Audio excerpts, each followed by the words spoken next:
और बहुत बड़ी खबर आपको बता दें, नेपाल में भारी बारिश और लैंडस्लाइड की वजह से 14 लोगों की मौत की खबर सामने आ रही है। लगातार हो रही बारिश से नेपाल के कई इलाकों की हालत बद से बदतर हो चुके हैं। बाढ़ के पानी से यहाँ पर कई इलाके गिर चुके हैं। पहाड़ी इलाकों की सड़कों पर लोग जान जोखिम में डालकर चल रहे हैं। नेपाल में भारी बारिश और लैंडस्लाइड की कई भयानक तस्वीरें भी लगातार सामने आ रही हैं, जिसमें भूस्खलन की वजह से कई घर तबाह हो गए हैं। तो तस्वीरों में आप देख पा रहे हैं कि किस तरीके से बारिश और बाढ़ का कहर नेपाल में देखने को मिल रहा है। लोगों की परेशानियां बढ़ती हुई नजर आ रही हैं। सड़कें तालाब में तब्दील हो गई हैं, कई घर तबाह हो गए हैं।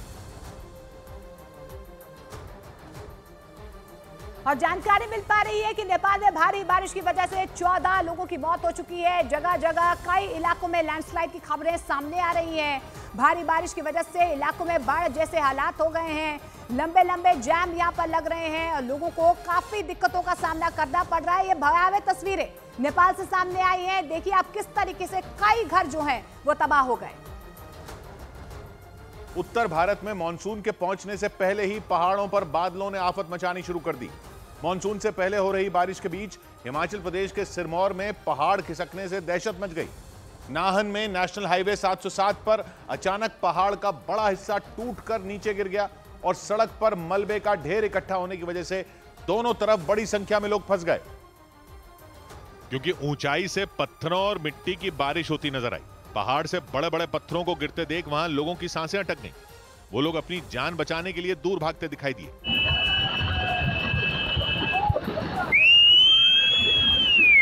ऐसा लगा मानो मिट्टी और पत्थरों के ढेर सड़क को भी तोड़ देंगे, क्योंकि थोड़ी देर में सड़क पूरी तरह मलबे में दब गई। सिरमौर में नाहन के पांवटा हाटकोटी के पास पहाड़ खिसकने से दहशत मच गई और नेशनल हाईवे 707 से लोगों का आना जाना मुश्किल हो गया, क्योंकि पहाड़ से नीचे गिरे पत्थरों ने सड़क का नामो निशान मिटाकर रख दिया। कुछ लोग चट्टानों के ऊपर से जान जोखिम में डालकर चलते दिखाई दिए। जो NH 707 है, इनकी बहुत बेकार कार्य कर रहे हैं, कोई साधन ही नहीं। हालांकि मशीनों की मदद से मलबे को हटाने का काम शुरू किया गया, लेकिन वहां से गुजरने वाले लोगों ने परेशान होकर प्रशासन पर लापरवाही का आरोप लगा दिया।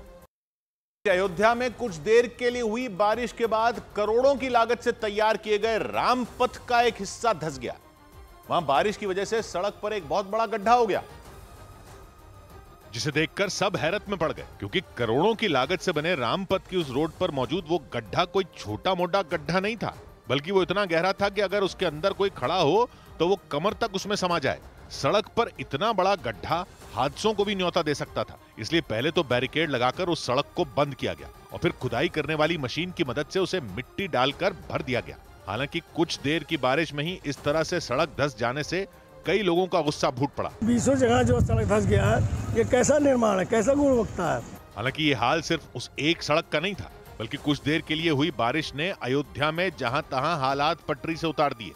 कई जगहों पर तो घुटनों तक पानी भर गया। सबसे ज्यादा बुरे हालात तो राम मंदिर तक जाने वाले रास्ते के दिखे। वहां तो बारिश के पानी में सड़क ही गायब हो गई। वहीं श्रद्धालुओं के ठहरने के लिए बनाए गए बड़े बड़े पंडालों के टिन शेड तक हवा में उड़ गए।